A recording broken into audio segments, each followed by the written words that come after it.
a hablar un poco de frotis de flujo vaginal, algunas infecciones más comunes que se presentan en nosotras las mujeres. Obviamente los hombres no están exentos de tener algún tipo de infección, pero resaltamos mucho la parte de lo que es el frotis. Entonces no es frotis solamente de, de flujo vaginal, sino que también podemos hacer un frotis de flujo uretral en relación a los hombres.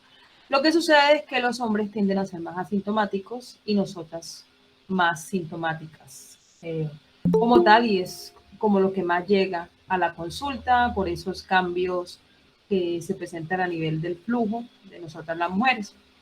Y ya después hablaremos de la importancia de los cultivos de orina, materia fecal y sangre, llamados urocultivos, coprocultivos, hemocultivos. La última parte del manual les habla del diagnóstico de enfermedades como hepatitis, que ya lo hablamos en clase, o sea que pues ya para que lo vamos a volver a repetir. También el diagnóstico de dengue, que es otra cosa que también estaba en el material que yo les di a ustedes, del diagnóstico de VIH, que también lo hablamos muy bien, y también hablaba de diagnóstico de chikungunya. Entonces creo que esa parte pues no vamos a repetirla, eso ya está, pero si tienen alguna duda o inquietud, pues igual la vamos a resolver. La idea es que todo el temario que estaba programado para este semestre, pues se pueda dar. Igual al inicio fueron las dificultades del horario y pues dar todo en un solo día siempre es complejo y más de esta manera, pero bueno, como les dije en la clase de virus, espero que las competencias que ustedes necesitan de cada una de estas áreas pues las hayamos podido aprovechar. En la parte de laboratorio, no es que el médico se vaya a meter en un laboratorio a realizar el examen, pero sí necesitan entender la significancia, la importancia, en qué casos se debe enviar hacerse ese tipo de exámenes, puesto que estos se convierten en las ayudas diagnósticas en el caso de la duda que usted le asalte, en donde está sospechando de una enfermedad que su paciente tiene. O sea, usted no puede decirle a su paciente tiene X o Y enfermedad si no está seguro de lo que le esté sucediendo en ese momento, porque ahí es donde nos vamos a equivocar. Si están los recursos, si está la ayuda, pues utilícela, pero si no sabemos utilizarla, pues obviamos y no eh, tenemos claro que están ahí como tal.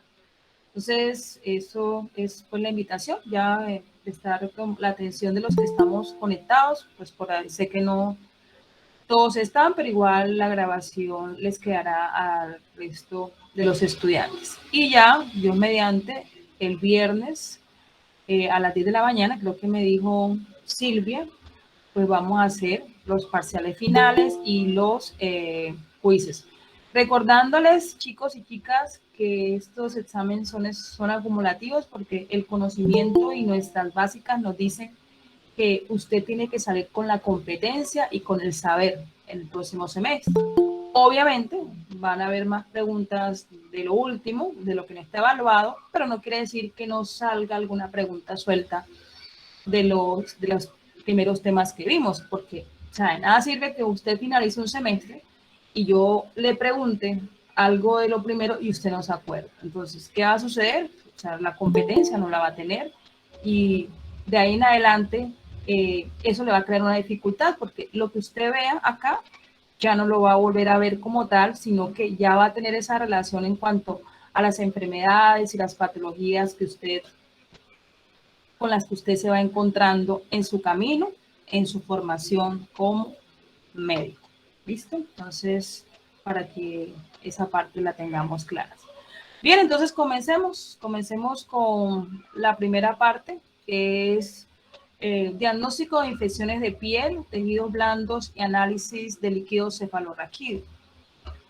Bueno, nosotros por lo general no, tenemos bacterias como flora normal, ¿ya? La tenemos en nuestra piel y la tenemos pues en otras partes de nuestro cuerpo.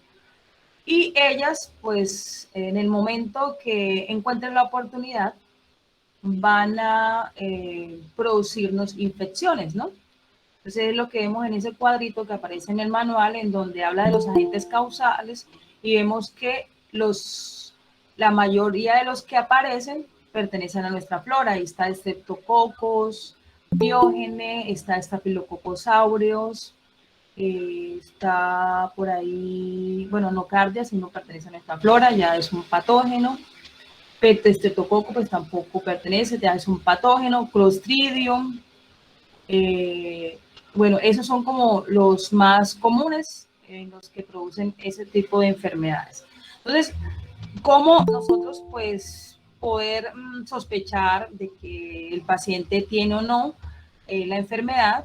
Pues conociendo cómo se comporta, cuáles son esas manifestaciones clínicas que usted va a visualizar en ese paciente, porque ahí sí toca ver eso. En otras es lo que sienta, si el paciente le pica, si el paciente le puede dar fiebre, si el paciente siente algún tipo de sensación en la zona, pues eso ya el paciente le tiene que comentar a usted lo que esté sucediendo.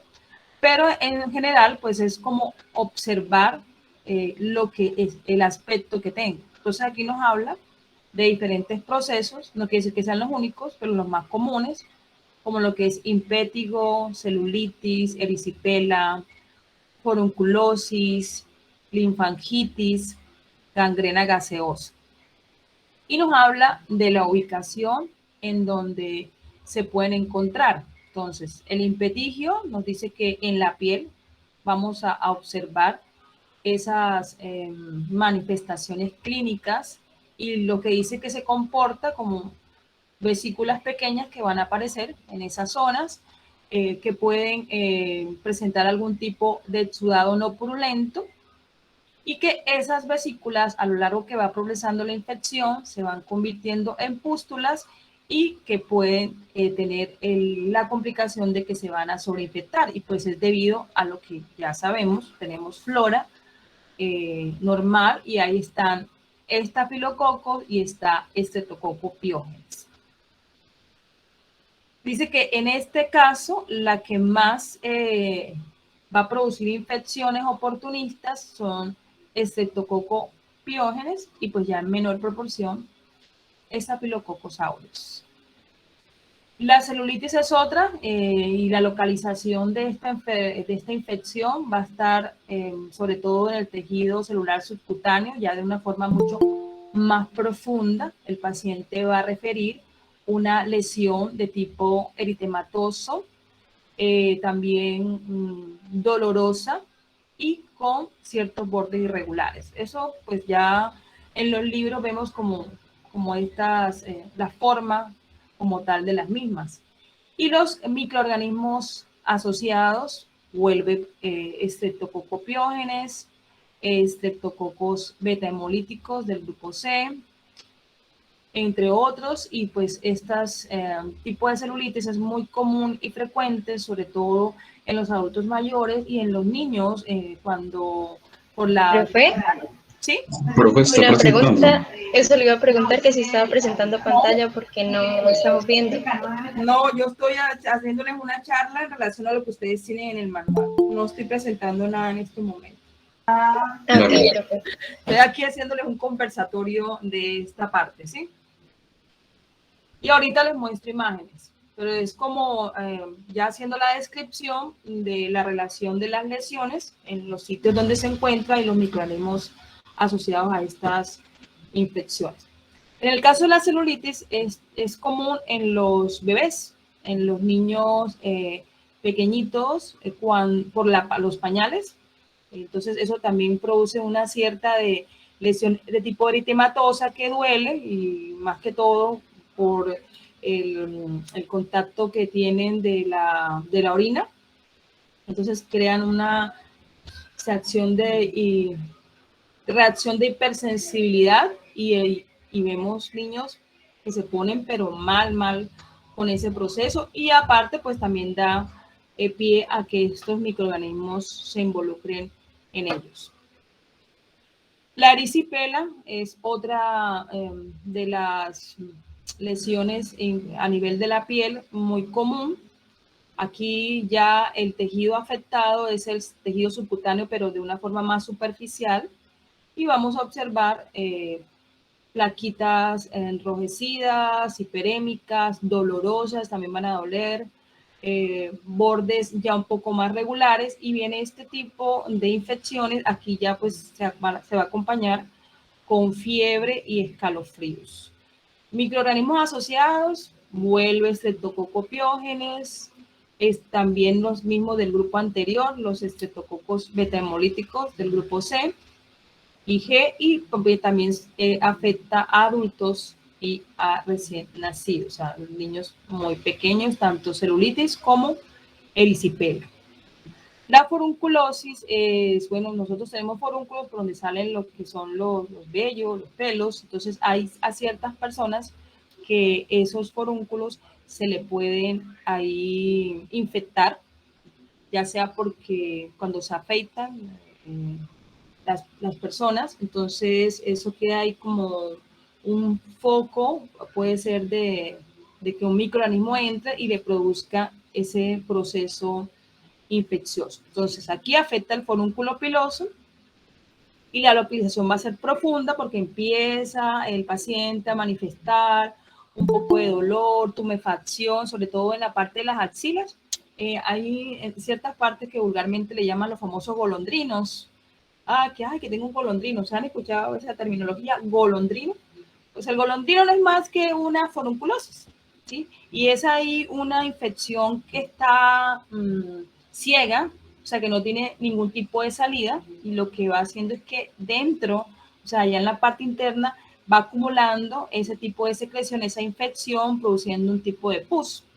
¿Ya? Entonces, muchas veces los médicos nos mandan antibióticos, eso es como tipo acceso también, antibióticos a ver si cede, pero hay momentos, hay pacientes que no, o sea, no les sirve el antibiótico, tienen que hacer rajar para drenar, y hay muchos, a veces como el tejido se ha perdido un poco internamente, les meten lo que les llaman mechas para recuperar, pero sí es un proceso complicadito, pero pues no es mal de morir, pero sí se produce. Entonces aquí vamos a observar en lo que es la foruncolosis, pápulas enrojecidas que van a progresar en tamaños con exudados purulentos. El causante de esta infección es Staphylococcus aureus.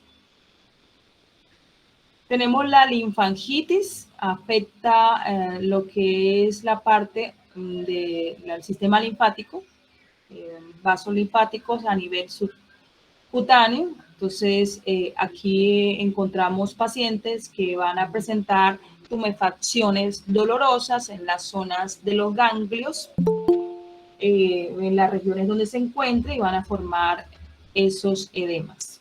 Aquí están involucrados lo que son estafilococos áureos, piógenes, nocardias, micobacterias, entre otros. Y la gangrena gaseosa, esta es una infección que, bueno, aquí mata el tejido involucrado que se encuentra infectado, y si eso progresa con más profundidad, pues puede terminar en mutaciones. Entonces, en este sentido, aquí las partes afectadas son lo que es piel, tejido celular subcutáneo y músculo. Entonces, gaseosa, como su nombre lo dice, entonces uno va a escuchar como una crepitación, o sea, tú tocas ahí donde está la piel y sientes así como, no sé cómo explicarle, como cuando uno está, como cuando uno tiene un chito, ¿sí? Y usted lo presiona, siente uno como algo así como que está explotando. Bueno, esto es muy característico de la gangrena gaseosa. Entonces, presenta sudado purulento, maloliente, mionecrosis, como ves, o sea, mata el tejido, gas con crepitación al tacto. Si sientes tú ese proceso. ¿Quiénes son los microorganismos involucrados? Streptococos, Clostridium, Bacteroides y Streptococcus pyogenes. Si se dan cuenta, la única infección de la piel en donde no está piógenes es en forunculosis. Del resto está en todas partes. ¿Y el Streptococcus pyogenes pertenece o no pertenece a nuestra flora normal? ¿Ustedes qué me dicen?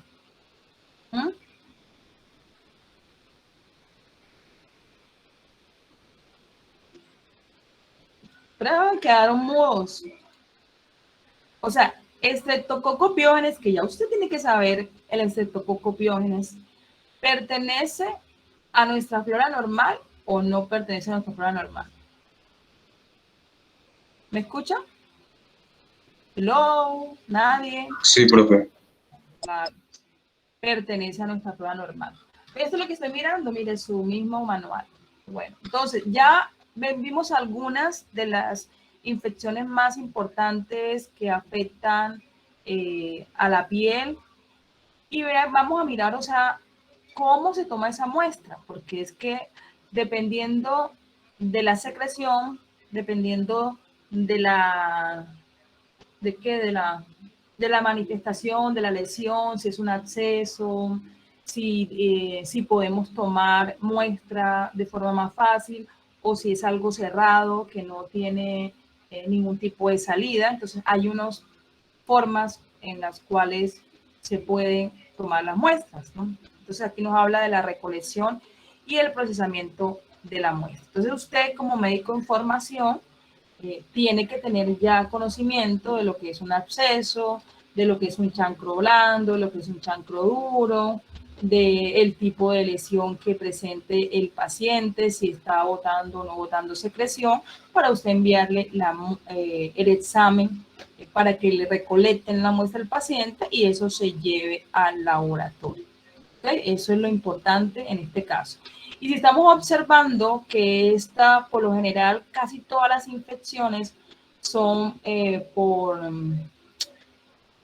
cocos gram positivos, pues ahí los cultivos que más se harán son cultivos en donde utilicemos agar sangre, pero pues igual habrán unos que otros que no forman parte de cómo es de ese grupo microbiano y utilizaremos otros medios asociados para poder lograr crecimiento microbiano y así su previa identificación, ya una vez que el médico amerite mandarle un cultivo.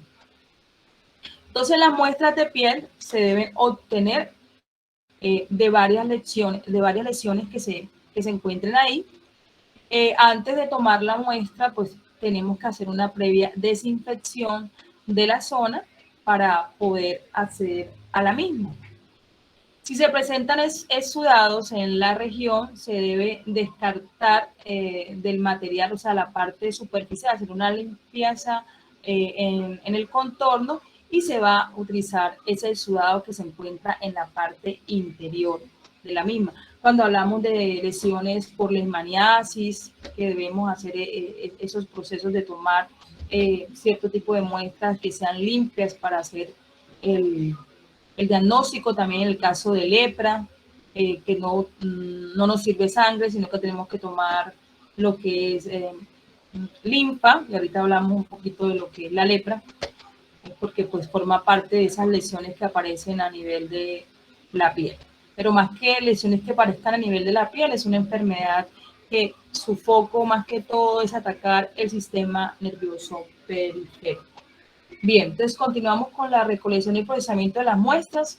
Si las lesiones, si encontramos lesiones en ese paciente cerradas, ¿verdad? Algún tipo de absceso, como hablábamos ahorita, que usted no le ve salida por ninguna parte, pero tiene ahí la tumefacción, tiene el proceso infeccioso y yo quiero saber si el contenido tiene o no tiene microorganismos, entonces lo que se hace es hacer un aspirado con jeringa estéril, por lo general jeringas de insulina, pequeñitas, introducirla. Si vemos que el contenido de esa muestra que yo quiero tomar está muy densa, entonces se recomienda inyectar un poquito de solución salina, ¿verdad? Dentro de la lesión cerrada y luego pues ya hacer la succión. Recordemos que la solución salina es una sustancia que no va a afectar para nada la viabilidad de la muestra. O sea que perfectamente yo puedo utilizar solución salina para hacer que como que ese contenido se disuelva mejor y yo poder tomar la muestra, que es lo que nos habla acá, y obtenerla de esa manera. En procesos gangrenos, el exudado purulento que nosotros observemos se debe obtener, pero de aspiración profunda, y eso lo hacemos con jeringa. Una vez tomamos el contenido, sellamos la jeringa para poder hacer los estudios respectivos. Entonces, con esas muestras que nosotros llevamos al laboratorio, lo primero que vamos a hacer un GRAM. Recordemos que el GRAM es como esa coloración reina en la microbiología, porque nos va a permitir poder decir la morfología, la respuesta a la tinción del microorganismo que esté ahí presente, si es coco, si es bacilo, si es espirilo, si es gran positivo, si es gran negativo, y eso nos va a dar la ruta de identificación o lo que tenemos que hacer para poder hacer el proceso como tal y decirle, bueno, esta infección está dada por esto y esto. Y en un frotis en un GRAM, no solamente vamos a ver morfología y respuesta a la tinción de las bacterias, sino que también podemos ver reacciones leucocitarias, tipo polimorfo nuclear, tipo mononuclear, y pues bueno, eso también nos va a dar una idea del agente causal. Aparte de eso, aparte de hacer un GRAM, hacemos siembras, cultivamos, estamos hablando de lo que es la parte de diagnóstico microbiológico. Entonces utilizamos agares tanto para GRAM negativos como para GRAM positivos, tanto para ambientes en presencia de oxígeno o como anaerobios, o también ambientes con dióxido de carbono, porque pues lo que uno quiere es que cuando se hagan estos procedimientos podamos obtener resultados aceptables que nos permitan hacer la identificación. Entonces, medios como agar sangre, agar chocolate, agar McConkey, caldo BHI, entre otros, y la forma de una vez de ya obtener esa muestra y cultivarlo, lo cultivamos siembras por agotamiento y lo llevamos a incubar a 37 grados centígrados por 24 horas a ver qué sucede. Y el reporte pues se basa, uno, en la coloración de GRAM para mirar lo que ya les había hablado, cantidad, la reacción leucocitaria, la morfología y la respuesta a la tinción. En el caso de los cultivos nos va a permitir ver el género y la especie del microorganismo, y a su vez recuerde que todo cultivo que nosotros hacemos, si es positivo, hacemos antibiograma para buscar esa susceptibilidad a los antibióticos y nos permita ya darle el tratamiento al paciente de forma efectiva. Bueno. Abscesos. Cuando hablamos de abscesos, son exudados purulentos, tienen material necrótico. Es más, cuando se tiene que hacer un procedimiento para tratar un absceso, o sea, usted vaya al hospital, a la clínica, es lo último que entra a una sala de cirugía porque tiene material muy contaminante. Luego que a ese paciente le hacen ese procedimiento, en el caso que sea un absceso de tipo quirúrgico, ¿no? Luego que le hacen ese procedimiento, esa sala se tiene que, mejor dicho, esterilizar 100%. Entonces, lo que hace es que ese paciente es el último que lo vas a entrar ahí, porque imagínense, si lo meten de primero, daña toda la jornada de trabajo. Entonces, por eso, porque tiene material purulento, necrótico, infeccioso, o microorganismos y bueno, entonces es lo que sucede y que pues un absceso te puede llevar también a una sepsis. Se puede presentar un absceso en diferentes órganos como tejidos subcutáneos, musculares, abscesos intraabdominales, hepáticos, esplénicos, perinefríticos, o sea, que cualquier parte o cualquier zona o órgano uno puede presentar algún tipo de absceso. Para la toma de la muestra en este tipo de lesiones también se realiza por jeringas, con jeringas estériles. Tratando pues de llenarlo, de sellarlo muy bien, llevarlo al laboratorio, le realizamos tinción de Gram, cultivo y antibiogramas, ¿ya? Entonces, eso es por la parte de las infecciones de la piel. Ahora tenemos el otro tema que es la lepra. Yo me imagino que ya ustedes hablaron de lepra con la doctora María Victoria, ¿sí? ¿Ya hablaron de lepra? Sí, profe, ya lo hablamos. Ah, bueno. Entonces, la lepra, como ya se sabe, no es una enfermedad que se ha extinguido, es una enfermedad que sigue, continúa, que norte de Santander es zona endémica de lepra. Vemos casos de lepra, lo que es la parte de Villa Rosario, lo que es la parte de Comuneros, diferentes zonas acá de la ciudad tienen pacientes con diagnóstico de lepra positivo y hay otros que ya están en recuperación.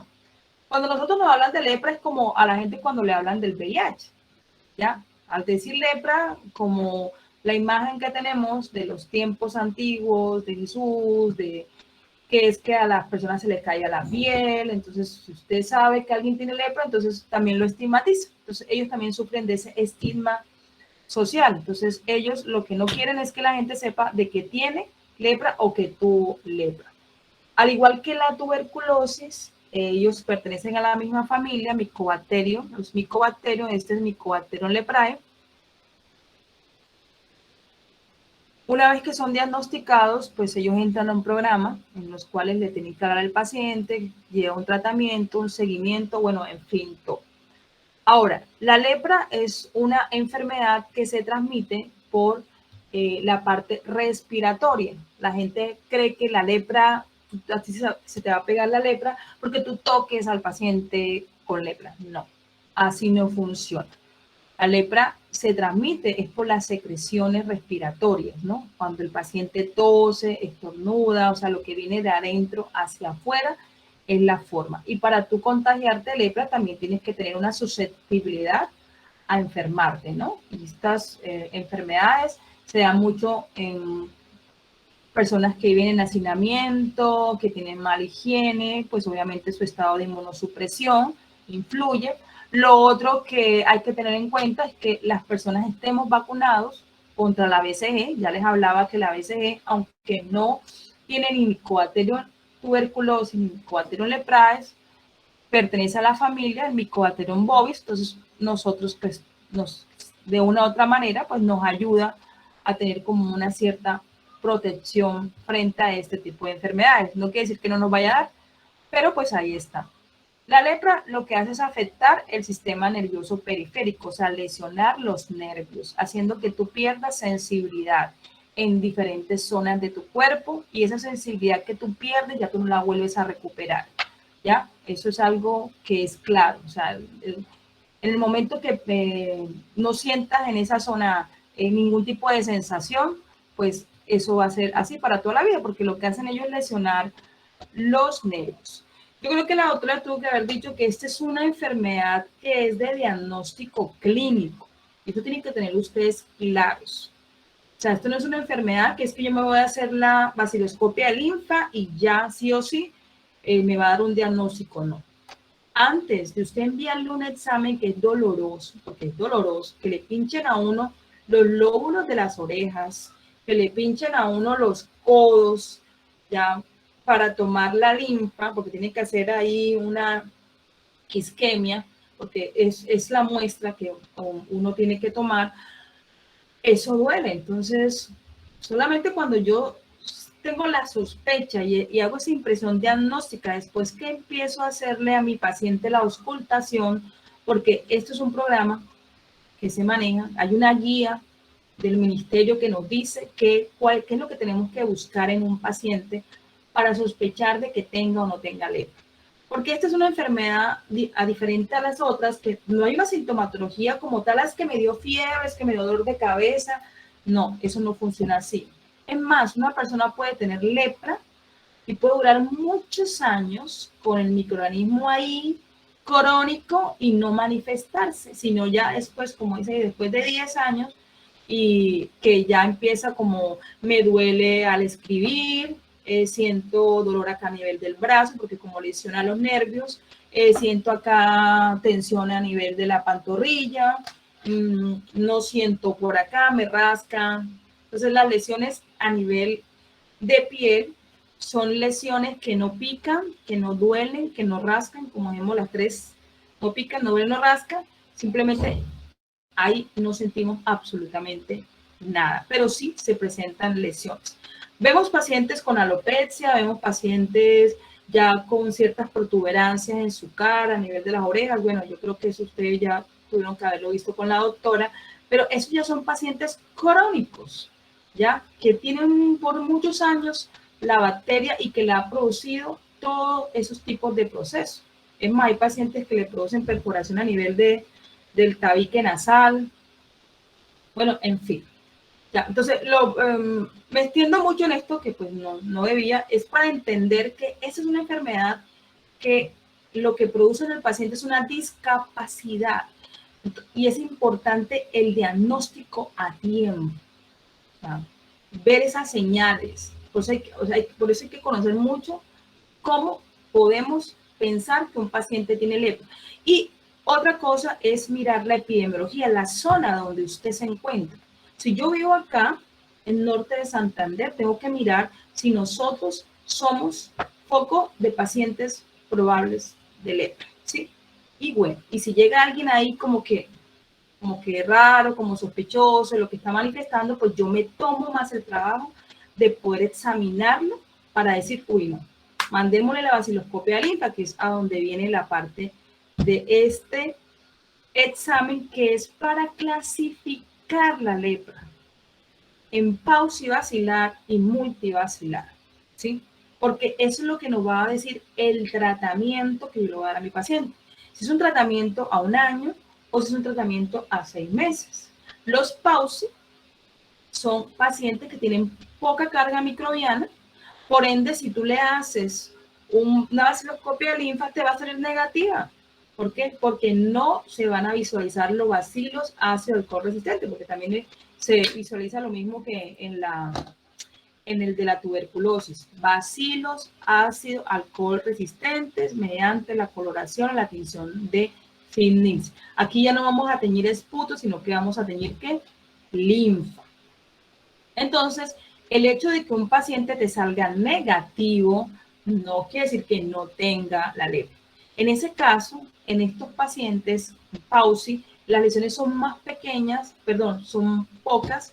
Ahí el acto siguiente que hay que realizar es biopsia de piel de algunas de las lesiones que presentan ellos, donde ellos están manifestando anestesia. Y eso pues lo tiene que hacer un médico que haya sido entrenado para hacer la biopsia, o en su defecto el dermatólogo del instituto le hace. Pero no hay que esperar a que llegue el resultado de la biopsia, porque eso puede durar meses. Entonces, automáticamente, porque como les digo que esto es un diagnóstico clínico, pues el médico tiene que meterlo al programa, empezar a cerrar el tratamiento, hacerle seguimiento y esperar a que llegue el resultado de la biopsia. ¿Cómo les parece? Y en el caso de los multivacilares, pues ahí ya es un paciente que tiene una mayor carga microbiana, por ende el índice vacilar pues le va a salir mayor a 0. Un índice vacilar 0 es un paciente o que no tiene o que es pauci. Y un índice mayor que 0 es un paciente que va a presentar, o sea, es un paciente multivacilar. ¿Ok? Y las muestras que tomamos, como les decía, es a nivel de los lóbulos de las orejas, de los codos, de ambos codos, y moco nasal. Se hacen estos frotis en una misma lámina, se hacen unos circulitos y ahí se coloca. Siempre se hace de a doble porque hay que enviar al instituto la contramuestra. En el caso de que sean positivos hay que enviarlas todas y se hace la coloración. Luego mira aquí como vemos en el dibujito, entonces acá lóbulo izquierdo, lóbulo derecho, codo izquierdo, codo derecho y moco nasal. Se hace la tinción y luego se empieza a hacer la lectura. Vamos a hacer la lectura en cada uno de ellos y pues hacemos lo que es el índice basilar. Entonces, dependiendo de lo que nosotros observemos en cada uno de ellos, pues vamos a interpretarlos de tal manera que como nos dice la tablita y vamos a colocar pues si es negativo, una cruz, 2 cruces, 3 cruces. Bueno, aquí hacen un ejemplo, el cálculo del índice basilar para este ejemplo sería el siguiente, entonces decimos que uno me dio una cruz, otro me dio 2 cruces, otro 2, otro me dio 0, otro me dio una cruz, para un total de 5, dividido en 5 y nos da un índice basilar de 1.2, o sea que es un paciente que es multibasilar. Entonces, recordemos, el examen no es para diagnóstico, es para tratamiento y seguimiento del paciente de si va mejorando o no. Y el medicamento que se les suministra a ellos es un medicamento personalizado que debe dársele a ellos y comprobar que realmente se están tomando el medicamento. Estos pacientes no son pacientes que usted tenga que aislarlos, porque en el momento que un paciente sabe que tiene lepra es porque ya fue diagnosticado y ya está siendo tratado. Entonces, por ende, empieza a bajar su carga microbiana y empieza a dejar de ser infeccioso para los demás. Pero si no es tratado, obviamente, pues sí existe el peligro de uno estar ahí cerca de ellos. En el núcleo familiar se debe hacer ese seguimiento en cuanto a ver si están vacunados contra la BCG, si alguno de los familiares presenta signos y síntomas asociados a la lepra, para entonces mirar si son sospechosos o no y enviarles pues también la vaciloscopia. Con eso le quiero decir que no debemos mandar un examen por mandarlo y más un examen de esto en donde es muy doloroso. ¿Usted le gustaría que le mandaran un examen de estos? Porque sí, me tienen que pullar las 2 orejas, me tienen que pullar los codos, o sea, me tienen que presionar y pullar. ¿Les gustaría? Yo quiero que me diga alguno, ¿les gustaría que les mandaran un examen así, sin más ni más?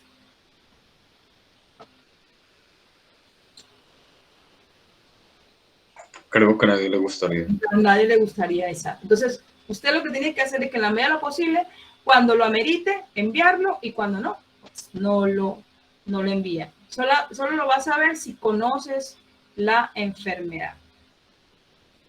Eso sería con respecto a la parte de lepras. Y en el caso del líquido cefalorraquídeo, pues tenemos que asociar las enfermedades en donde se involucran afectaciones en los parámetros normales de ese líquido cefalorraquídeo. ¿En qué casos se afectan ellos? A ver, ¿a qué enfermedades están asociadas? ¿Quién me dice? Meningitis. Meningitis, todo lo que compromete la parte del encéfalo, ¿sí o no? Entonces, en ese caso, pues yo debo enviar a analizar el líquido cefalorraquídeo cuando yo esté sospechando de ese tipo de enfermedades. Pero yo, ¿cómo voy a saber si están en los parámetros normales o no? Necesito saber cuál es la normalidad en cuanto a conteo celular, conteo de proteínas, conteo de leucocitos, conteo de glicemia, todo eso está dentro de ese estudio bioquímico que se le hace al líquido cefalorraquídeo. ¿Y la muestra cómo se va a obtener? Pues para obtener esa muestra debe ser una persona que sepa de lo que se está hablando, porque tiene que tomarse en las vértebras, en una zona específica, debe hacerse una toma de 3 tubitos, pero en el caso que no se puedan los 3, pues por lo menos uno que se tome, porque tenemos que hacer pruebas químicas, pruebas serológicas y pruebas microbiológicas, que son diferentes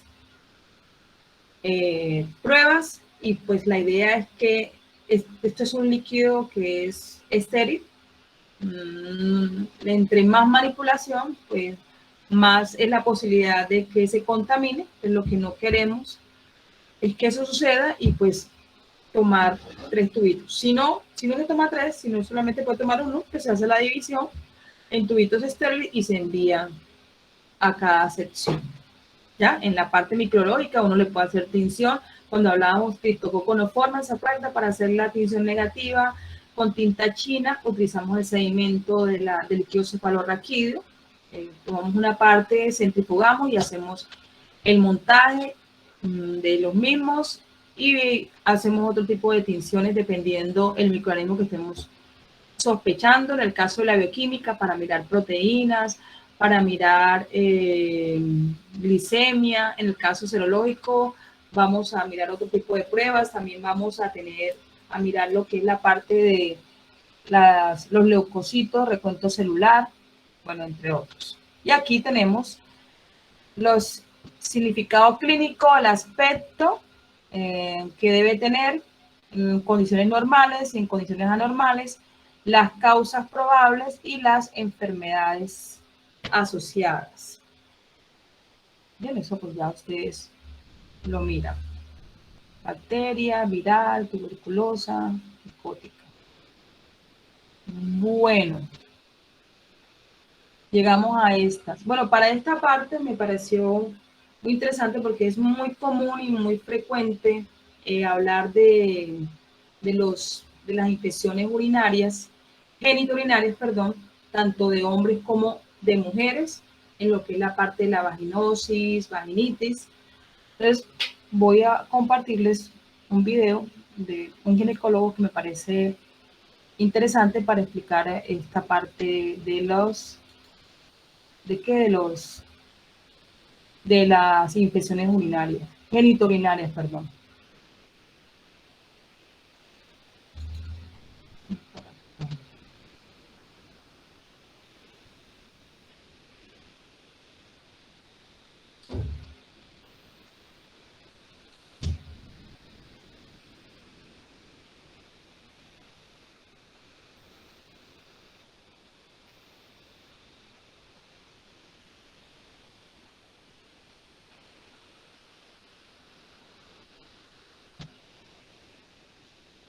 Que esto es consecuencia pues de que tocaré consultas aproximadamente del Centro Ginecológico Guarma Salud.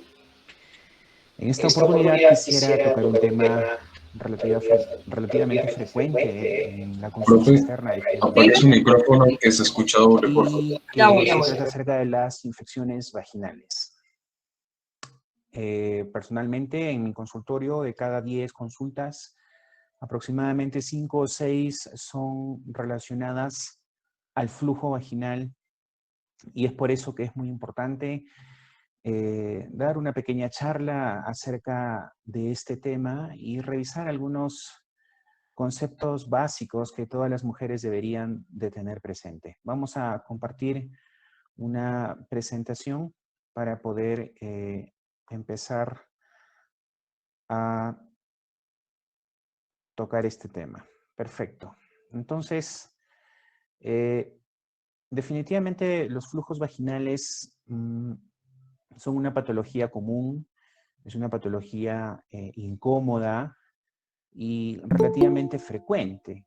Podemos decir que una mujer sana, sin ninguna comorbilidad de fondo, podría tener hasta 1 o 2 episodios de flujo vaginal. Y es que esto es consecuencia pues de que es casi imposible mantener el equilibrio vaginal permanentemente y por algún motivo siempre el equilibrio se pierde y aparecen los flujos vaginales. Entonces es importante saber qué cosa es lo que produce los flujos vaginales, por qué se desencadenan los flujos vaginales. Lo que siempre les explico a mis pacientes cuando vienen por este tema, definitivamente es de que en la vagina de la mujer existen múltiples gérmenes, ¿correcto? Gérmenes que son buenos y gérmenes, vamos a considerarlo así, malos. ¿Y estos gérmenes cómo llegaron pues a la cavidad vaginal?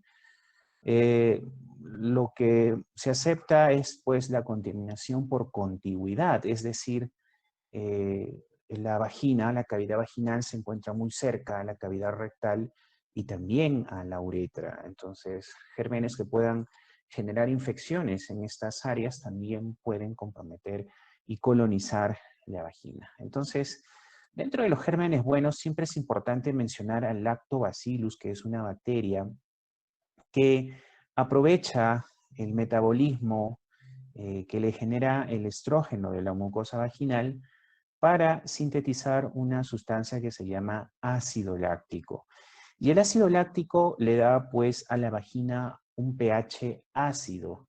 Y esa acidez vaginal es un mecanismo de defensa natural, ¿correcto? La acidez vaginal evita de que otras bacterias puedan crecer y desarrollarse y por ende producir flujo vaginal, ¿correcto? Entonces estas bacterias, entre comillas, malas, siempre se encuentran en concentraciones mínimas, son netamente bacterias saprofíticas que viven dentro de la vagina, pero que en condiciones normales, cuando el lactobacillus se encuentra en mayor concentración y produciendo ácido láctico, estas bacterias no tienen oportunidad de crecer. Cuando se rompe este equilibrio, es decir, el lactobacillus disminuye en concentración por diversos factores que más adelante iremos revisando, estas otras bacterias aprovechan esa nueva condición y empiezan a crecer, empiezan a desarrollarse y producir pues un cuadro de inflamación, flujo vaginal y todos los síntomas que iremos viendo, ¿correcto? Entonces, la causa principal casi en el 80% de las vaginitis agudas, la bacteria se encuentra o forma parte de la misma, del mismo conjunto de bacterias que se encuentran dentro de la vagina. Sin embargo, un 20% son gérmenes que no están relacionados a la flora vaginal y que sí están relacionados, por ejemplo, a la transmisión sexual, ¿no? Acá tenemos que mencionar específicamente la Trichomonas vaginalis, que produce la tricomoniasis, ¿no? La Trichomonas vaginalis no forma parte de la flora vaginal y solamente llega a la cavidad vaginal a través del contacto sexual, ¿correcto? También mencionar, pues, al gonococo o de repente la clamidia, que son enfermedades de transmisión sexual, ¿no? Bien, ¿cuáles son los síntomas más importantes relacionados al flujo vaginal y por lo cual acuden las pacientes a la consulta? Lo característico es el flujo vaginal, ¿no? El flujo vaginal tiene diversas características, sobre todo los colores asociados, ¿no? Puede ser un flujo quizás blanquecino, blanquecino amarillento, amarillento, verdoso, grisáceo, ¿correcto? Existe una variedad de flujos, obviamente cada flujo está relacionado específicamente a una predominancia de un germen sobre otro, y eso es muy importante determinarlo en la consulta externa, ¿no? Hacer una evaluación física, meter este aparatito que se llama espéculo vaginal para poder determinar las características del flujo, ¿no? A veces el flujo también se acompaña con un signo característico que es el mal olor, ¿no? El mal olor. Muchas veces las pacientes refieren como si fuese un olor a pescado podrido, ¿no? Y eso es característico de una bacteria que se denomina Gardnerella vaginalis, que produce la vaginosis bacteriana. Otro síntoma importante es el prurito y el ardor vulvar, ¿no? Esta infección que se encuentra inicialmente en la cavidad vaginal es tan extensa y severa que afecta todo lo que es la mucosa de la vagina y también invade lo que es la vulva, es decir, la región externa, donde se encuentran los labios mayores, los labios menores, dentro de toda la vagina, y también puede generar inflamación y eso se expresa como prurito y ardor, ¿no? Muchas veces cuando miccionan también existe ardor asociado, ¿no? A eso se le denomina disuria, ¿no? El ardor relacionado con la micción. Otro síntoma también que es característico es la dispareunia, ¿no? Las chicas tienen relaciones sexuales en el marco de un episodio de flujo vaginal activo. Esta mucosa vaginal definitivamente se encuentra totalmente inflamada, enrojecida y con el contacto sexual, eso genera pues dolor con las relaciones sexuales. A ese síntoma se le denomina dispareunia, ¿correcto? La vagina tiene una profundidad, es decir, aproximadamente oscila entre 7 y 9 centímetros y se dirige hacia la cavidad pélvica. Entonces, la inflamación interna de la mucosa vaginal podría expresarse como un dolor a nivel pélvico. Bien, entonces, los síntomas más importantes son flujo vaginal, prurito y ardor de la vulva, disuria, que es el ardor con orinar, dispareunia, que es el dolor con las relaciones sexuales, y dolor pélvico, ¿correcto? ¿Existen factores de riesgo que predisponen a las mujeres a desarrollar este tipo de infecciones? Definitivamente que sí. Vamos a mencionar los más importantes.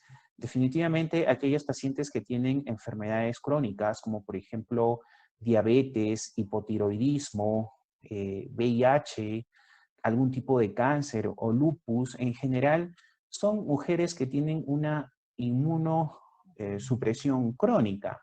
Y eso, pues, definitivamente desfavorece la balanza inicial hacia el crecimiento de las bacterias que nosotros consideramos como malas, ¿no? Entonces, pacientes que tienen diabetes no tratada, no controlada, hipotiroidismo no tratado, no controlado, o pacientes que tienen enfermedad de fondo como VIH y tienen una inmunosupresión severa, pueden desarrollar con mucha más frecuencia flujos vaginales y muchas veces flujos que son muy difíciles de tratar, que duran mucho tiempo, que reciben múltiples tratamientos y la paciente no encuentra mejoría.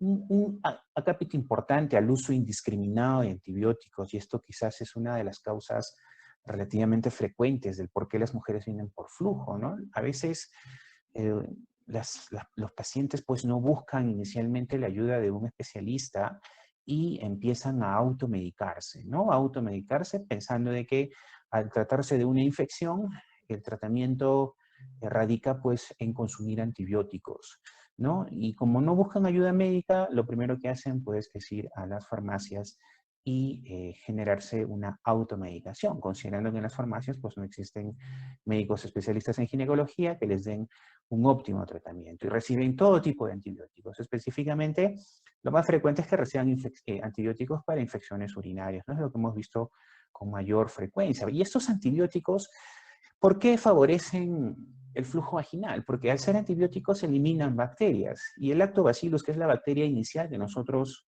empezamos describiendo, pues es muy sensible a cualquier antibiótico. Si tú te eliminas al lactobacillus, le generas un ambiente favorable a las otras bacterias que tienen una resistencia mayor a los antibióticos y encuentran pues el ambiente para crecer y desarrollarse. Un acápite especial es en el embarazo, ¿no? Pacientes que están embarazadas pueden tener hasta 2 o 3 episodios de flujo vaginal durante toda su gestación. Y relativamente la causa más frecuente es pues los flujos debido a un hongo que se llama Candida albicans. Otros factores de riesgo por los cuales pueden aparecer los flujos vaginales: higiene inadecuada, relaciones sexuales de riesgo sin protección. Y muy importante esto, que es el aumento del pH vaginal y específicamente a lo que se refiere a los lavados vaginales, ¿no? Está contraindicado hacerse hoy en día lavados vaginales, ¿no? He escuchado múltiples sustancias y combinaciones con las cuales se intenta de repente calmar los síntomas haciendo un lavado vaginal, llámese vinagre, bicarbonato y muchas cosas que he podido escuchar por ahí. Definitivamente los lavados vaginales están contraindicados, pues alteran el pH de la vagina, ¿correcto? Y lo que hace esta condición es empeorar la situación clínica y desfavorecer la resolución. Lo otro es el hipoestrogenismo, ¿no? Las mujeres que ya pasan los 50 años y se encuentran en un estado de menopausia, por disminución del estrógeno se produce una resequedad vaginal y eso a su vez favorece pues un aumento del pH vaginal y eso lleva pues a un evento favorecedor para que aparezcan estos flujos. Perfecto. Existen definitivamente gérmenes que son relativamente comunes y que nosotros ya conocemos. Por ejemplo, la Candida albicans, que produce el flujo vaginal, el blanquecino grumoso, como si fuese una leche cortada, y está asociado bastante al prurito vulvar, al prurito vaginal, a la irritación. La consistencia del flujo es grumoso, ¿correcto? Y generalmente es en cantidades abundantes, ¿no? La tricomona es un germen que está relacionado a la transmisión sexual. Y por último, la Gardnerella vaginalis, que es la que produce pues una leucorrea maloliente, es ese flujo con olor a pescado podrido, ¿no?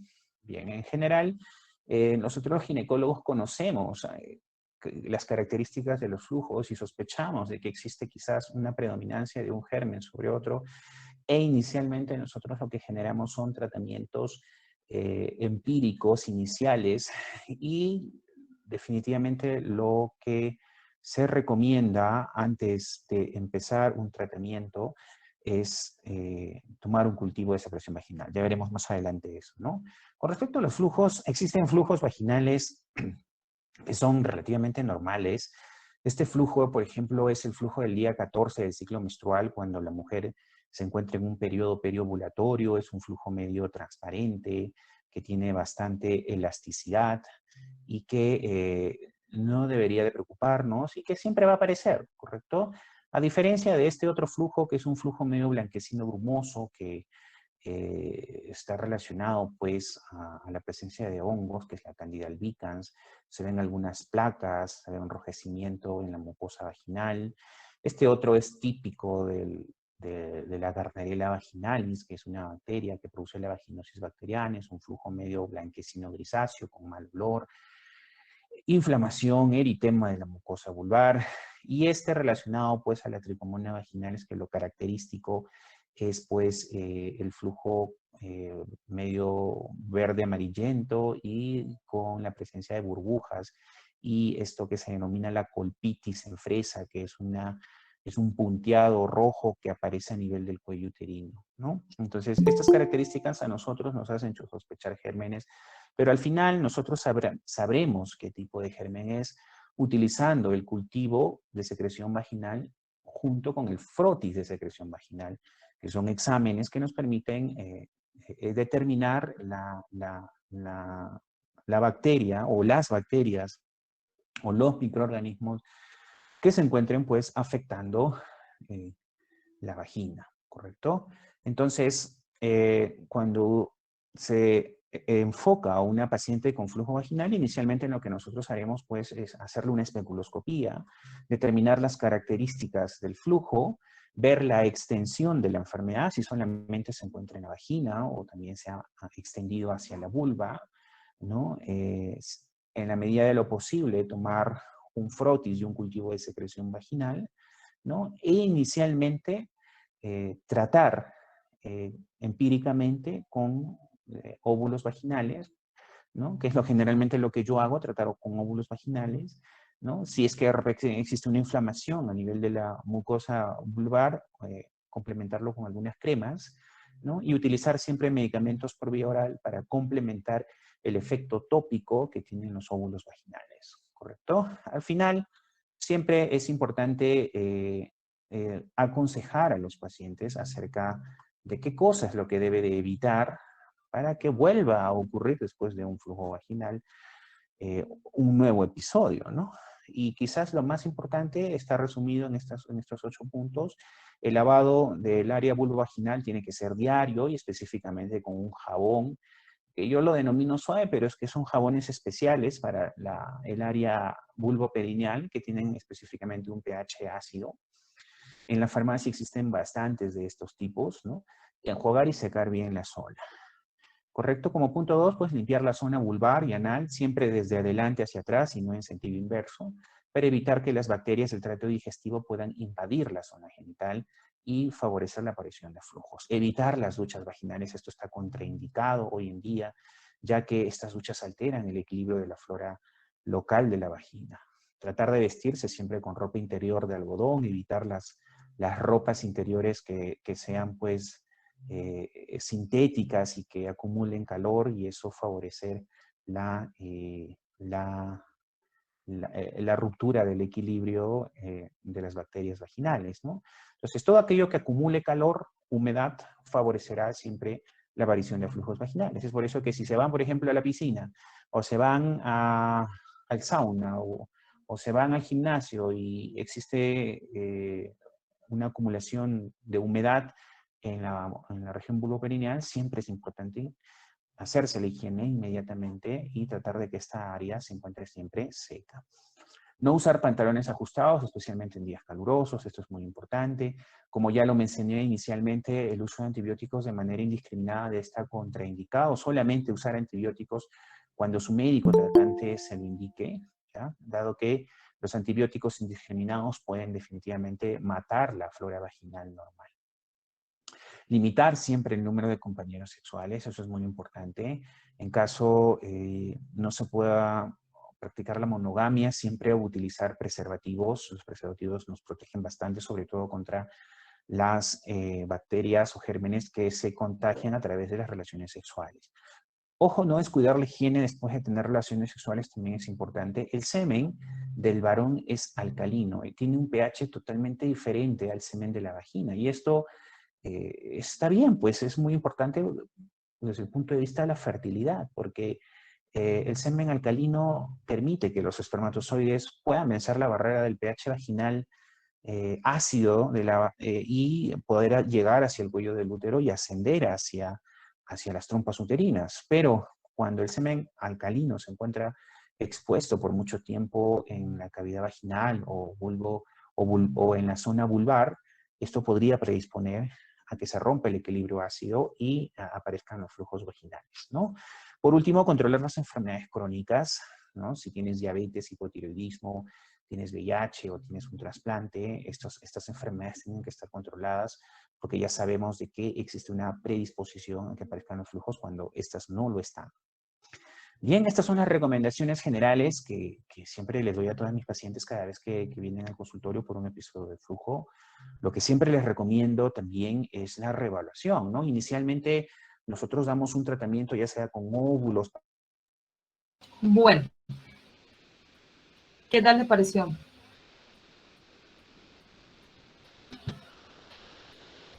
Completo el video.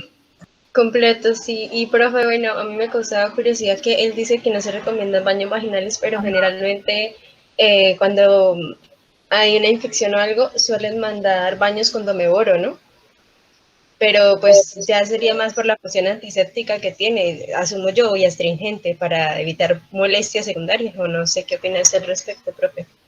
Pues estaba hablando un experto, en este caso, de que él es el ginecólogo y entre menos tú manipules y te agregues químicos en tu parte interna, pues vas a poder preservar, ¿ya? En uno, la flora que normalmente está y en otro, esos cambios de pH que son los que a nosotros nos perjudican para que las bacterias puedan acceder con mayor facilidad a esa zona y producirnos las infecciones, ¿ya? Entonces, en la medida de lo posible, no se debe uno, eso, bueno, yo creo que en todos los años que tengo de vida nunca me hice una ducha vaginal, no, la verdad.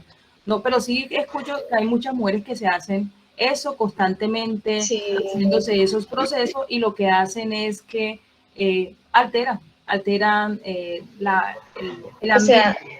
sería ¿Ya? más bien como desinformación de remedios de abuela, porque pues Ajá. son muchos remedios tradicionales, Sí, ¿no? Ok, profe, gracias.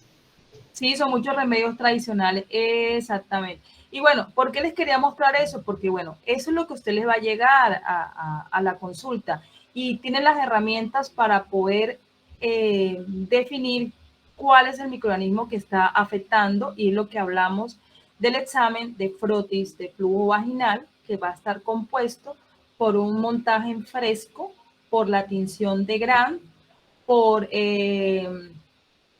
montaje en fresco, tinción de Gran y el cultivo microbiano en el caso de que cuando estemos sospechando de una gardnerera vaginales, por decir, por ahí está hablando, bueno, esa era otra cosa.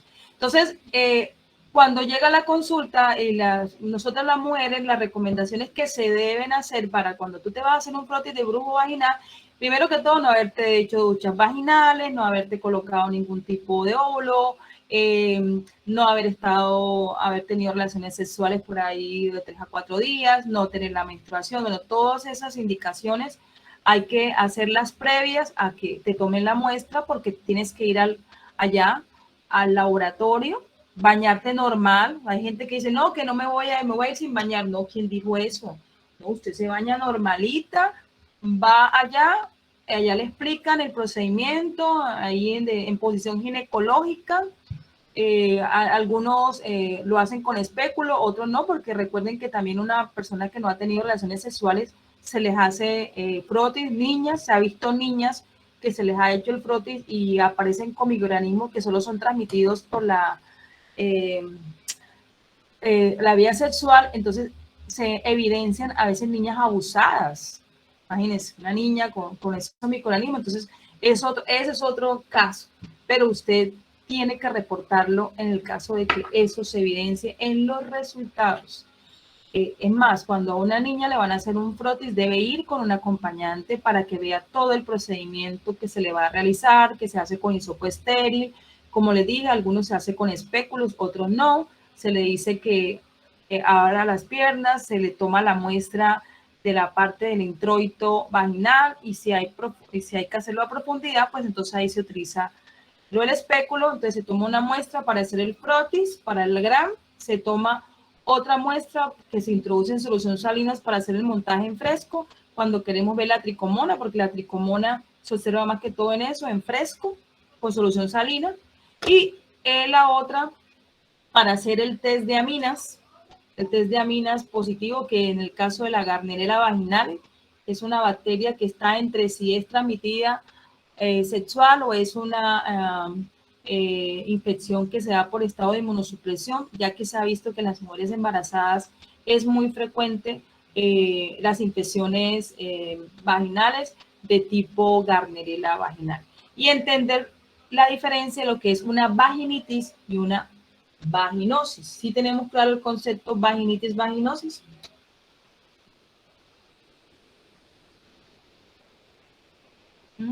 Hello. Mudos. Tienen que tener claro lo que es una vaginitis, lo que es una vaginosis, quién las produce, cómo son esas manifestaciones clínicas, porque esto va a ser muy importante a la hora de hacer ese diagnóstico. Entonces, en un frotis, de flujo vaginal, nosotros vamos a ver morfología, respuesta a la tinción, vamos a ver reacción leucocitaria, vamos a ver células guías, porque en el caso de la Gardnerella hay ausencia de o nulidad de los lactobacilos, y los lactobacilos son las bacterias que comúnmente nosotras tenemos, que pertenecen a nuestra flora normal. Y en el caso de la Gardnerella no se observan esos lactobacilos, se observan son células epiteliales llenas de bacterias, y es lo que llamamos cocobacilos gran variables en la misma, y no se observa reacción leucocitaria. En un gram de una Neisseria si observamos reacción leucocitaria tipo polimorfo nuclear y se encuentran cocos gram negativos. Entonces el gram nos ayuda a mirar eso. Reacción leucocitaria, morfología, respuesta a la tinción. En algunos también vemos tipos de inflamaciones cuando vemos muchas células epiteliales, porque en el gram también se pueden observar, y eso nos va a dar una idea de a lo cual nos vamos a encontrar. Y pues en el caso, pues lo que es Neisseria se pueden cultivar, y así pues podemos ya tener el diagnóstico como tal de la bacteria y con su respectivo antigrama. Entonces, el frotis, y también en el caso de los hombres también se puede hacer la toma de la secreción, lo que llamamos el frotis de flujo uretral. Ahí sí le decimos al paciente que él mismo, porque tiene que introducirse, usted sabe, ese hisopo estéril allá adentro y es doloroso, pues se le dice, para no tomárselo al auxiliar, pues le dice al paciente de que colabore y que él mismo pues se tome la muestra ahí en el laboratorio para hacer todo el proceso. Y vemos que hay muchas enfermedades de transmisión sexual que producen mucha secreción. El uso también de los protectores, eso es lo más malo que puede haber. El uso de protectores también ayuda a que a esos procesos infecciosos que se den. El flujo de una mujer debe ser hialino, transparente, incoloro, inoloro y de una consistencia viscosa. Cuando la mujer está ovulando, ese flujo se vuelve un poco más viscoso y uno dice, ah, sí, está ovulando la mujer. Nunca debe tener ningún tipo de dolor. Bueno, miren que allá habían unos factores, ¿no? Asociados, ya son cosas puntuales. Pero por lo general ustedes, todas jovencitas, ese flujo no debe tener ningún tipo de olor, ni consistencia, ni nada, o sea, que le pique, que le produzca malestar. No, si le está sucediendo es que hay algo ahí, ya sea de tipo hormonal, ya sea algún microorganismo, bueno, en fin. ¿Preguntas hasta acá? ¿Vamos bien?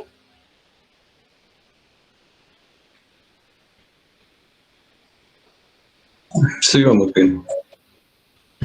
Bueno, y ya ahora por último, 3 exámenes que nos van a ayudar a mirar infecciones urinarias, infecciones gastrointestinales y lo que son las famosas bacteriemias. Hablamos de urocultivo, coprocultivo y hemocultivo. Los 3 son cultivos de esas muestras. En el urocultivo lo que vamos es a cultivar la orina cuando un médico le va a mandar a un paciente un urocultivo. Ustedes dirán, no, ahí tenemos el parcial de orina. Yo con el parcial de orina puedo saber, obviamente, que mi paciente tiene una infección urinaria y pues yo le mando el tratamiento, le mando el antibiótico y bueno. A veces hay pacientes que son reincidentes, pacientes que se pueden mejorar 1 o 2 semanas, vuelven otra vez con la infección, bueno, y así se la pasa, ¿no? O sea, no es algo definitivo, sino que están ahí. Entonces, en ese caso, el médico pues decide enviarle un cultivo de orina de gérmenes comunes con antibiograma, o sea, para yo realmente saber cuál es el agente causal y los antibióticos idóneos para yo matar definitivamente a ese microorganismo. Ese es el objetivo de un urocultivo. Entonces, debo saber cuáles son las bacterias asociadas a las infecciones urinarias. Ustedes que ya vieron esa parte, me imagino, ¿cuáles son los posibles microorganismos asociados a infecciones en la orina? E. coli. E. coli, ¿verdad? Tenemos E. coli, mejor dicho, Klebsiella. exacto. Tenemos las enterobacterias, son las más asociadas a esto. En el caso de nosotros las mujeres es muy frecuente porque como tenemos esa cercanía del ano con el introito, urinal, vaginal, entonces ahí las infecciones urinarias siempre casi está E. coli presente, ahí está proteo, bueno, entre otros. Entonces ahí hacemos, pero eso no quiere decir que solamente sean las microorganismos gram negativos los que produzcan infecciones urinarias. También vemos que hay cierto tipo de cocos que producen infecciones urinarias. Entonces lo que hacemos es hacer un montaje de esa orina para cultivarla y utilizamos lo que es, bueno, le decimos al paciente que lleve esa orina. Lo mismo, antes de tomar la muestra de orina, el paciente tiene que hacer su limpieza normalito. O sea, antes de tomar la muestra. Y se dice que se debe tomar de la mitad de la micción. ¿Por qué? Porque tenemos que expulsar primero ese chorrito para que se limpie el canal, luego tomamos la mitad de la micción y luego ya expulsamos el resto de la orina. Orina de la mañana, la primera orina, porque es la orina más concentrada, porque duró toda la noche ahí en la vejiga, donde todos los componentes van a estar en una mayor expresión, entonces eso es lo ideal. No quiere decir que es que si no me la tomo en la mañana, pues no sirve, pues porque en el caso de un paciente hospitalizado o un paciente que lleva la urgencia, pues le toman la muestra de orina, sí, porque igual, pues ahí va a salir, pero no va a salir en mayor concentración, pero si lo tiene, ahí va a estar. Entonces se recomienda que, pues sí, si a ti te mandan un examen de orina, pues háztelo desde la mañana, ya sea para un parcial de orina o también para el cultivo de orina. Entonces, cuando esa muestra llega al laboratorio, que es el cultivo, se hace lo que llamamos tinción, hacemos tinción de Gram de orina sin centrifugar, ¿sí? Y luego hacemos el cultivo. Eso de tinción de orina sin centrifugar es que cuando yo voy a ver sedimentos urinarios, yo a la orina la tengo que pasar por un procedimiento que se llama centrifugación para obtener como la parte sólida de la orina y hacer esos montajes. En este caso no, en este caso lo que hacemos es tomar la orina, o sea, llegó la orina al laboratorio, yo tomo una gotica de esa orina, la coloco en una lámina portaobjeto, dejo secar, hago la tinción para visualizar lo que viene de primera a ver si hay bacterias o no hay bacterias. Y después lo que hago es hacer el cultivo. Y ese cultivo se hace por el método de CAS. Y el método de CAS va asociado con el recuento de unidades formadoras de colonias. Voy a mostrarla con la presentación. Un momentico. Por acá. Ya.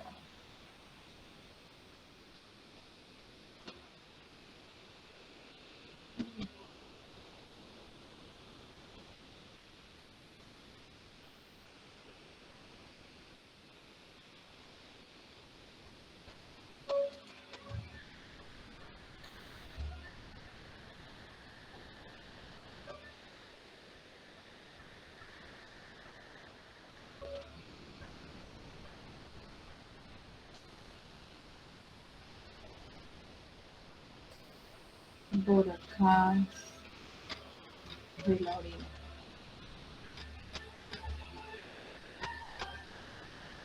Bueno, lo que les hablaba, sí observamos acá la imagen, ¿verdad? Sí, profesor. Bueno, Sí, señora. lo que les hablaba del Gram de orina sin centrifugar. Cuando yo hago la tinción de Gram de esa muestra de orina, pues yo bueno, recordemos que la orina es estéril, ¿no?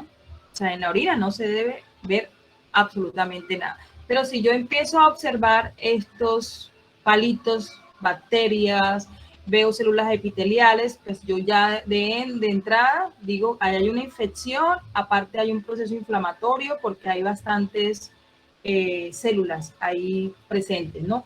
Por acá vemos otra imagen donde vemos estas pepitas negras, esas son levaduras. Entonces, pues también hay alguna infección en donde se compromete algún tipo de microorganismos, bueno, entre otras cosas. Entonces, vemos también algún tipo de reacción leucocitaria que puede estar relacionado con piuria y pues en el caso de las bacterias, bacteriuria. Bien. Los cultivos hacemos lo que es el método de CAS, y el método de CAS es para mirar recuento grandes de colonias, unidades formadoras de colonias.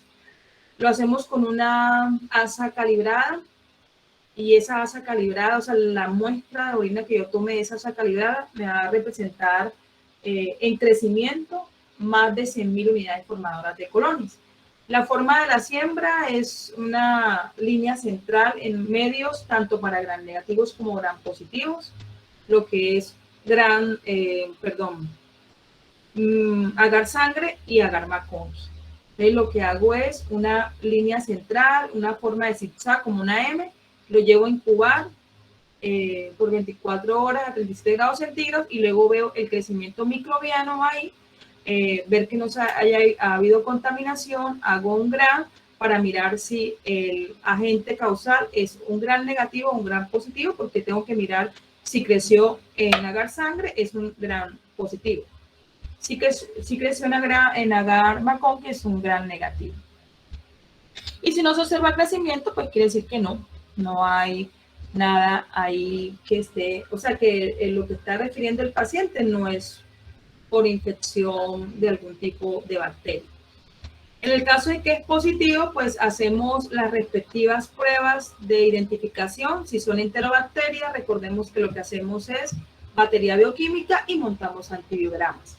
Si son microorganismos gram positivos, en el caso de los cocos, pues hacemos pruebas primero para mirar si son estreptos o estafilos y a su vez buscamos la ruta de identificación. Mire todo ese proceso largo que se da en el laboratorio. El crecimiento microbiano en un oro cultivo va a ser significativo cuando es poco, dependiendo de dónde lo voy a tomar, porque yo les hablaba de la forma normal, pero recordemos que en el caso de los niños hay que utilizar cierto tipo de técnicas para hacerlo, colocarles esas bolsitas ahí en sus partes íntimas. En el caso de un paciente que definitivamente no puede orinar, se hace punción suprapúbica para tomar la orina directamente de la vejiga. Se supone que ahí está lo más estéril posible. Entonces, un crecimiento microbiano de esta manera va a ser significativo para yo hacer el proceso de identificación como tal. Si no es que el paciente es normalito, llevó la muestra y tuvo un crecimiento muy bajito, puede ser que el paciente contaminó la muestra o que no fue precavido, entonces no hay significancia para seguir con el proceso. Entonces acá vemos, bueno, estas son unas asas normales, pero en el caso de la técnica que les estoy diciendo, estas asas son parecidas, pero son plásticas, son estériles, y pues esas son las que utilizamos para tomar la muestra de orina y hacer la siembra en los medios, dados con sus antibiogramas. Bueno, los coprocultivos, al igual que la orina, pues nosotros tenemos otros exámenes que utilizamos para mirar procesos gastrointestinales. Uno, el coprológico, otro, lo que es el coproscopio, ¿ok? Pero resulta que pues las infecciones gastrointestinales pues no solamente son por parásitos, ¿de acuerdo? Y en el coproscópico evidenciamos que estos pacientes están presentando infecciones bacterianas, ya sea por el cambio de pH, ya sea por la evidencia de los azúcares presentes. Recordemos que las enterobacterias son fermentadoras. Al paciente se le ha enviado un tratamiento, pero el paciente no mejora. Y pues el médico sugiere entonces enviarle un coprocultivo. ¿Sí? Porque acá lo que vamos a buscar son bacterias. ¿Ya? Entonces, esta es la significancia de este examen. Vamos a buscar cuál es la bacteria que está causando esa patología, en este caso enteropatógenos, para poder darle curso y darle tratamiento, porque estos exámenes van acompañados. ¿Qué me busca? Un carro rojo. Okay. Así me metí, ya ven.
Bueno, qué pena con ustedes, ya regresé. ¿En dónde me quedé? Qué pena.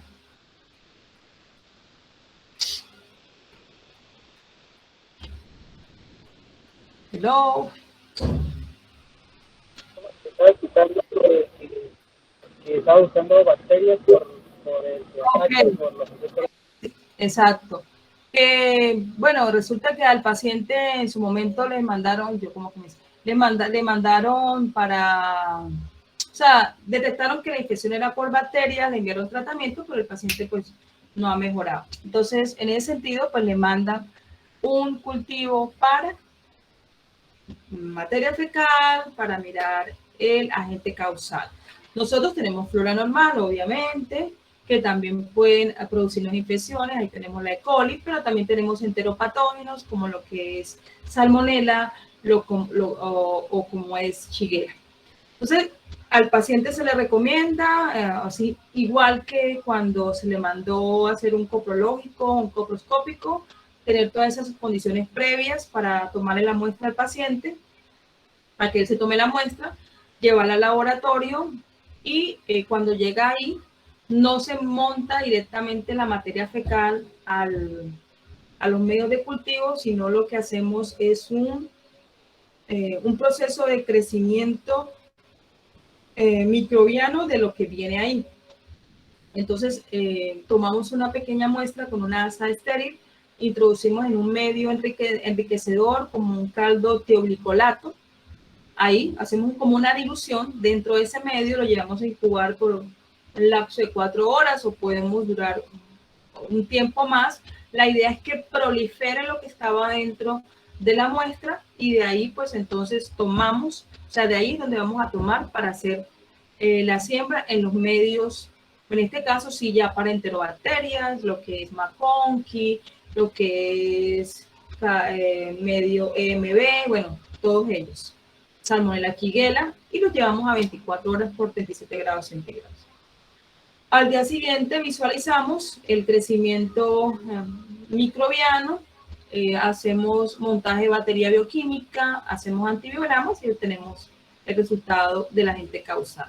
En este caso, lo que queremos con este medio es poder ya decir cuál es el agente y de una vez cuáles son los antibióticos que van a permitir eliminarlo definitivamente de nuestro paciente, porque eso es el objetivo de los exámenes de laboratorio, que usted pueda ya identificar el agente causal y darle curso para que su paciente mejore. Urocultivo, coprocultivo. Y el último es el hemocultivo. El hemocultivo, cuando le mandamos a un paciente un hemocultivo, cuando sospechamos de Bacteremia. exacto. Cuando detectamos que este paciente puede tener infección a nivel de la sangre y producida por las bacterias, porque al igual que la orina, la sangre es un líquido estéril, no tiene por qué haber ningún tipo de microorganismo presente en él, pero él va a manifestar alguna sintomatología asociada que usted le entre la idea de sospecha de que la tiene.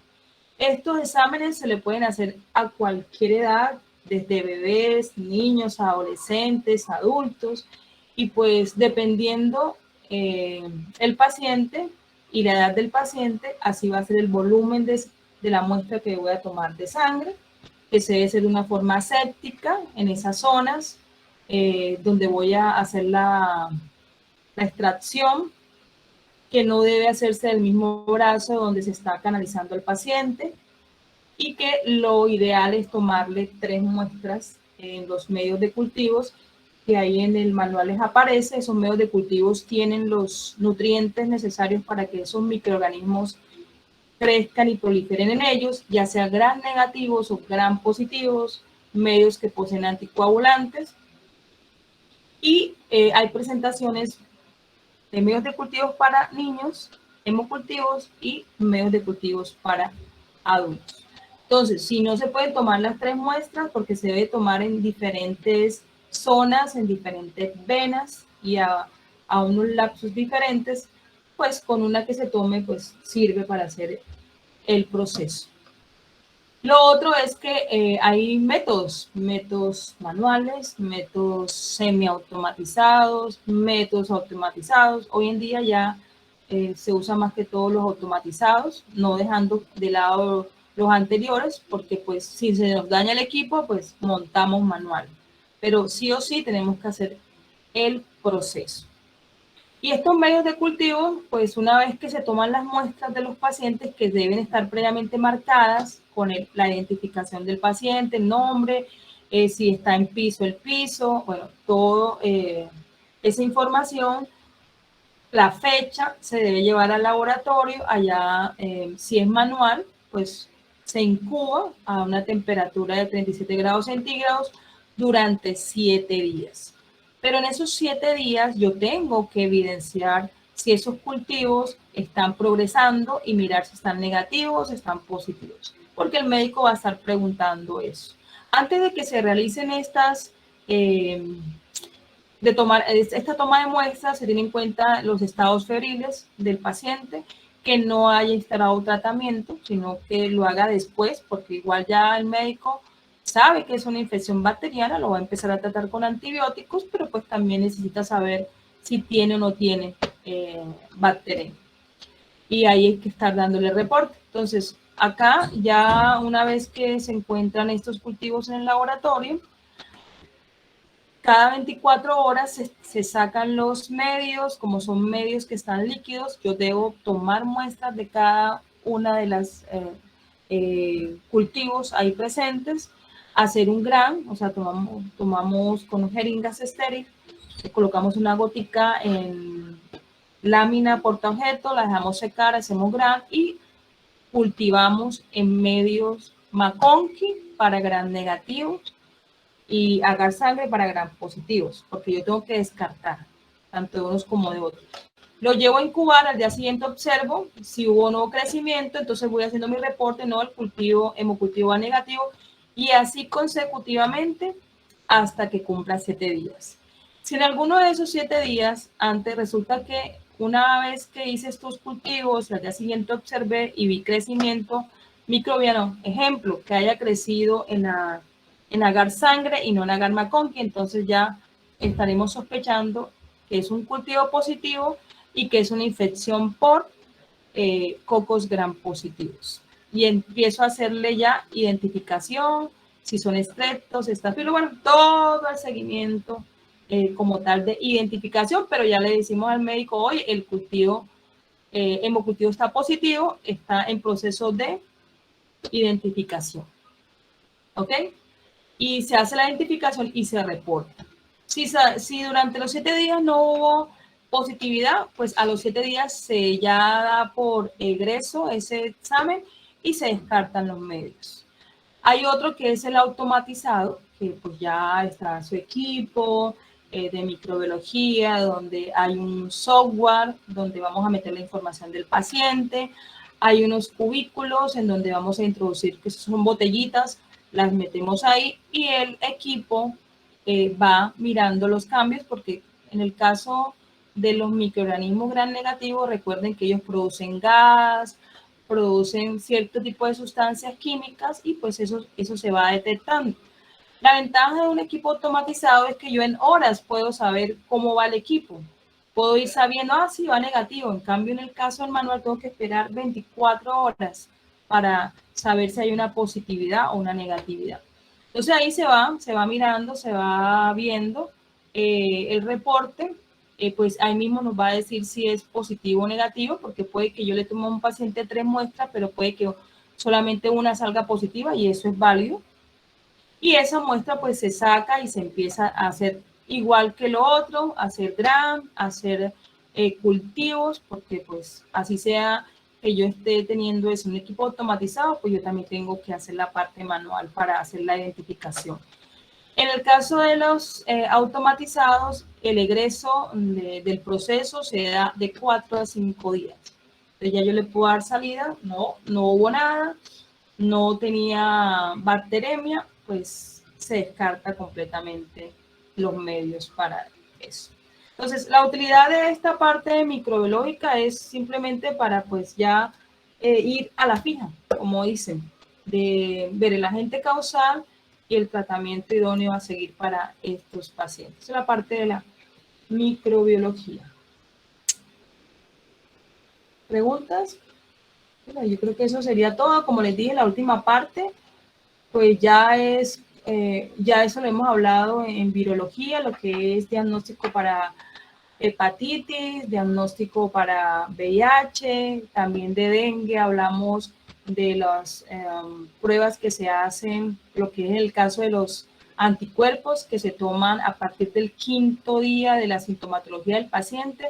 Es significativo tomar la IgM específica del dengue, porque yo si se la tomo días después, me va a salir un falso negativo en cuanto a la agudeza de la enfermedad, porque ya después lo que se va a aumentar es la IgG, que es la protectora, la que va quedando.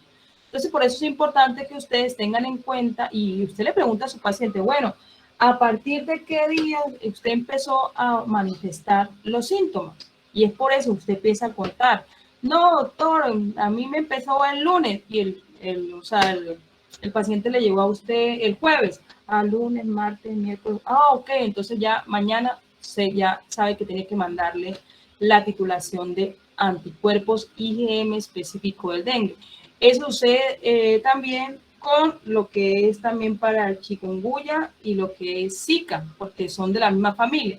Pero resulta que como estos, lo que es Zika y dengue, son familia, es importante mandarle la fracción antigénica específica, la NS1 del dengue versus la del Zika, para ya diferenciar si es Zika o es dengue.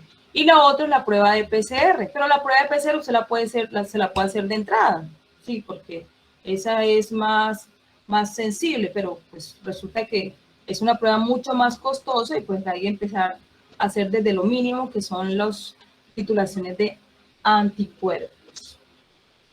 Bueno, chicos, chicas, ¿tienen alguna pregunta? Eso sería como todo. Recordándoles que esta parte es importantísima para ustedes como médicos, saber utilizarla. Es una herramienta que les va a permitir despejar muchas dudas o le va a reafirmar que lo que usted estaba pensando es. Nunca hagamos las cosas ahí nunca inventemos cosas que no hay. No les dé miedo preguntar, y que si tienen el recurso para poder decirle a su paciente, hágase ese examen, pues hacerlo, que eso le va a usted abrir mucho más la visión de lo que él tiene, para no equivocarnos en un diagnóstico. ¿Listo? Listo, profe, gracias. Bueno, gracias a ustedes. Gracias, profe. Hasta luego. Feliz noche. Hasta luego, que estén bien. Profesor, feliz noche. Hasta luego, que estén bien.